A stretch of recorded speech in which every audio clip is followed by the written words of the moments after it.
এই কি অবস্থা তোমার গো? এই তো ভালো না। এই তোমার কলম কই? সাসে ভুলে বাসে কম রাখি আইছি। কত বড় বিয়ে কলম আনছে না? কলম আনছে না? হ্যাঁ কলম ধরাইছিলে বড় বড় লেখা। তুমি কালকে পড়া দিছিলাম সবাই মুস্ত করে আনছো? জি জি জি। আচ্ছা তোরা যে পড়া মুস্ত করে আইছস তোকে এবার রচনা ধরবো, যেটা না কইতে পারবি এটা মায়ের শুরু করবো, ঠিক আছে? এই ছাগলের রচনাটা তুমি বলো তো হাফিজ।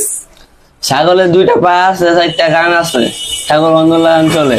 ছাগলের দুধ ছাড়া ভাত খায় না। চিন্তা করছো ছাগলের রচনা কবার আইছে? কত বড় বিয়াদব এই বিয়াদব তোর পড়াইছে কেন রে?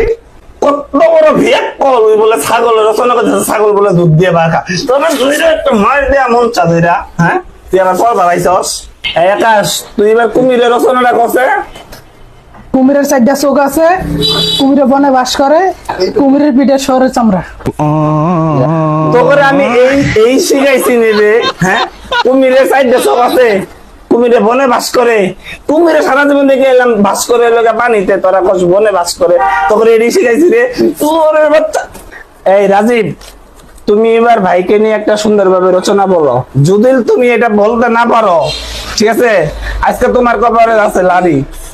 স্যার, ভাই হচ্ছে অমূল্য সম্পদ। বাবা মায়ের পরেই তার স্থান। তার মুখ আছে কিন্তু সে খায় না, ছোট ভাই বোনদের ছাড়া।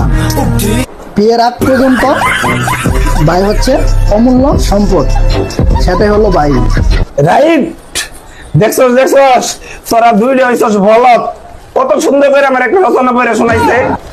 তখন এরপরে তো কি আছে, আমি ভালো করে রচনা না শোনাইতে পারস তখন কিন্তু লাড়ি আছে, লাড়ি মনে রাখিস। এরপর তো শিখাবি সরতে। এই দেখছস রাজীব কত সুন্দর করে রচনা কইছে, এরপরে তো রচনা না করতে পারস তখন আমি আমার খালি মার আর